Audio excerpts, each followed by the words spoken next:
Bonsoir et welcome dans ce journal du BIF. Alors, au sommaire de cette nouvelle émission, il y aura un portrait d'un jeune réalisateur belge, Mathieu Mortelmans.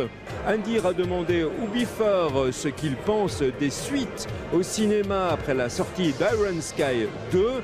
Mais d'abord, une rencontre avec une des stars du festival, l'acteur allemand Udo Kier.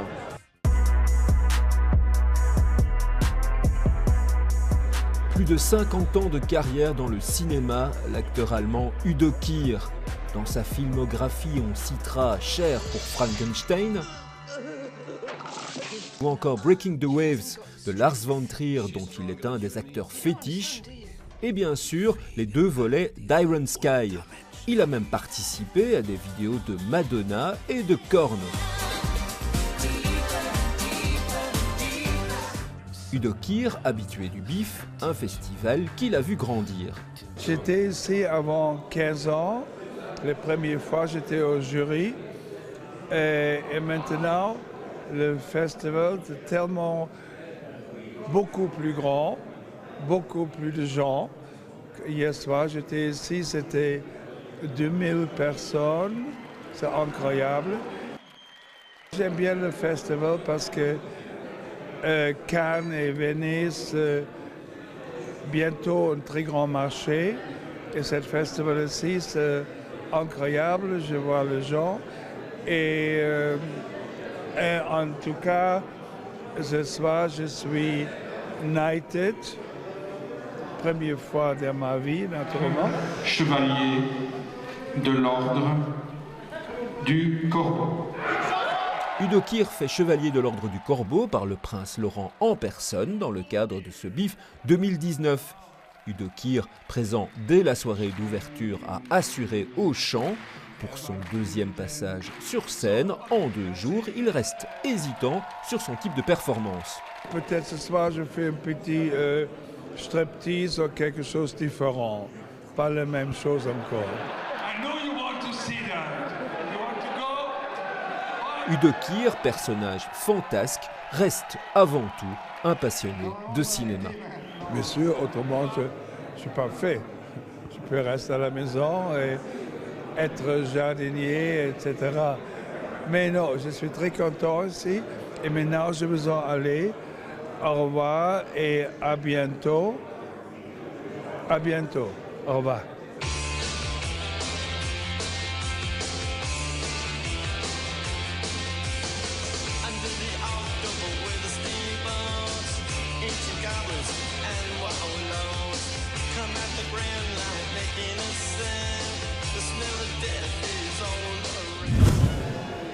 Et maintenant, la vie des biffeurs.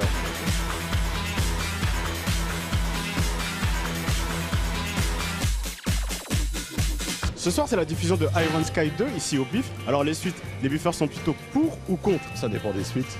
Je suis pour quand elles sont bonnes. Il y a des suites qui sont meilleures et des suites qui sont bien pires, oui. En général, plutôt pour. Il y a des films qu'on a tellement bien aimés qu'on est content de voir une suite. Parfois, les suites sont meilleures que les originaux. Pourquoi pas, oui, ça peut être intéressant. Oui. Ah, ça ne me déplaît pas, ce n'est pas toujours d'égale valeur, mais... Si c'est des suites de films de zombies nazis, je suis pour. Si vous pouvez donner un exemple de suites qui ont été bonnes et d'autres moins bonnes. Moins bonnes les suites de Matrix déjà. La suite de Speed. Pour justement parler du film qui était projeté hier en ouverture, Cimetière, il y a eu un 2 qui était lamentable. Ne parlez surtout pas en tout cas du dernier Tanguy. Hein. So. Je pensais au Sharknado. Et bonne, le Parrain 2, le Parrain 3 déjà. Terminator, Jurassic Park, Retour vers le futur, Indiana Jones, Gremlins. C'est plutôt pour vous. Le deuxième de la série Alien est au moins aussi bon que le premier. Bon, c'est old school, mais Gremlins, j'ai préféré le 2 au 1. Et ben, je trouve que Death Snow 2 est encore meilleur que le premier. Les séries du style Harry Potter et tout ça, Star Wars, des trucs pareils, oui. Rocky, Terminator 2, Aliens, tout ça. Aliens, Terminator 2, des trucs comme ça, mais c'est... voilà, moi je passe pour un vieux con alors du coup. Non, du tout, du tout. Merci beaucoup en tout cas. Bonne soirée.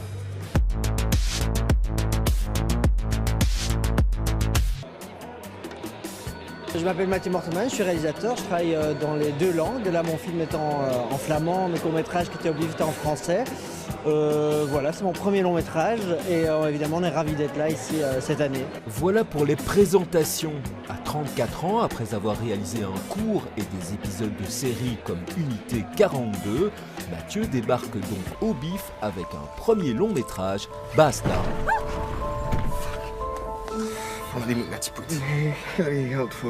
Anders pakken we mee naar ons thuis.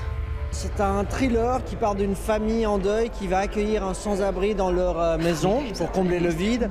Et voilà, les choses commencent à se passer bizarrement une fois que ce nouveau venu entre dans la famille.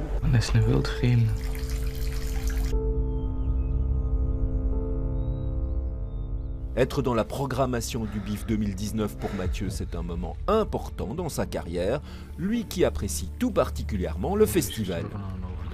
C'est un vrai festival de public et ça c'est vraiment une des grandes différences avec beaucoup de festivals. Les gens viennent ici pour découvrir des films, ils sont ouverts, ils sont voilà, il y a une participation de ce public dans les salles, on le sait. Donc ça je trouve que c'est particulier. Le lieu évidemment, les Beaux-Arts, enfin même si c'est pas depuis toujours ici, mais c'est quand même un super lieu. C'est un rendez-vous où les gens, voilà, il y a un enthousiasme comme ça du public, des gens, il y a une ambiance particulière. On se permet des choses au BIF qu'on se permet nulle part ailleurs. Et ça c'est génial, quoi. C'est trop chouette à voir. Bastard est programmé ce vendredi en salle Ciné 2 à 19h.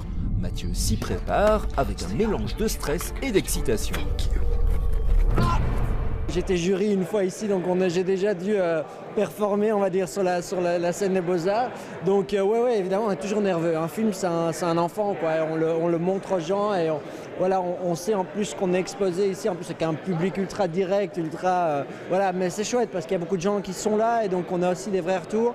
Mais c'est sûr que c'est toujours, voilà, on est fragile, quoi. Mais sinon on ferait pas ce métier. Si on avait peur de ça, on le ferait pas. Voilà.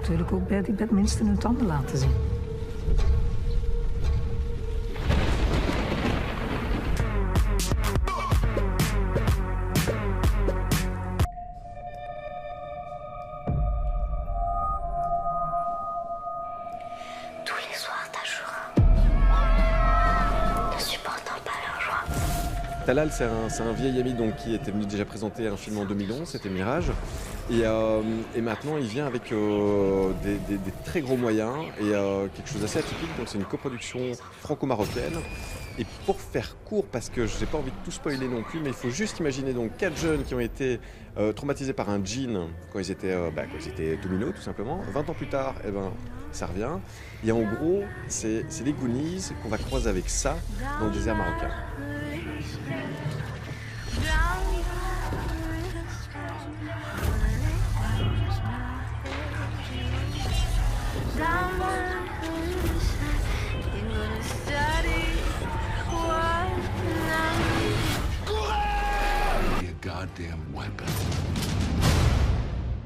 Where's my fucking violin?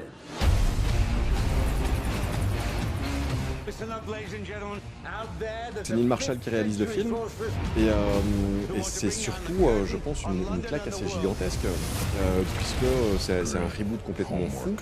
Il faut savoir que les 2 premiers Hellboy étaient enfants admis. Avec Neil Marshall, c'est enfants non admis, donc je pense que ça va jeter. Et pour rester dans la métaphore de l'eau, il faut quand même rappeler que c'est surtout le retour de Rafting aussi. Donc je pense que ça va être une des soirées assez mémorables de ce 3e livre. Okay, I'd appreciate a prophecy with more relatable stakes.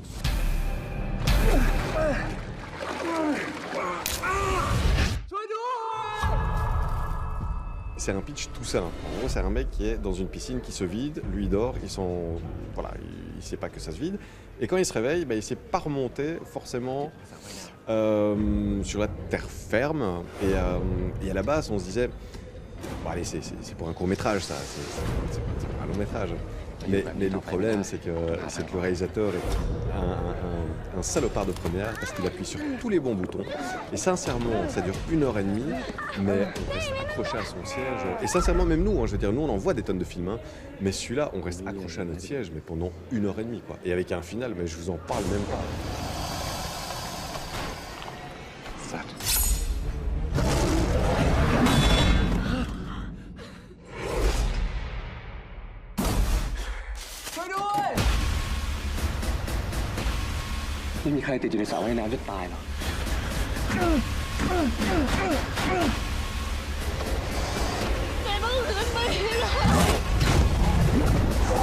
We clean up our own goddamn mess. I don't know how. Time you learn. He's not gonna stop. You have a choice. C'est simplement une fille qui vit avec son papa et il s'avère qu'ils ont un point commun, c'est qu'ils adorent jouer avec les poupées. Sauf que son papa préfère les poupées vivantes et celles qui préfèrent hurler très très fort qu'on les relâche. Et donc voilà quoi, je pense que ça fait 7 ans qu'il n'avait plus fait de film et de nouveau le fait qu'il ait choisi le BIF pour remonter sur scène avec ce nouveau film, ça nous fait très plaisir quoi.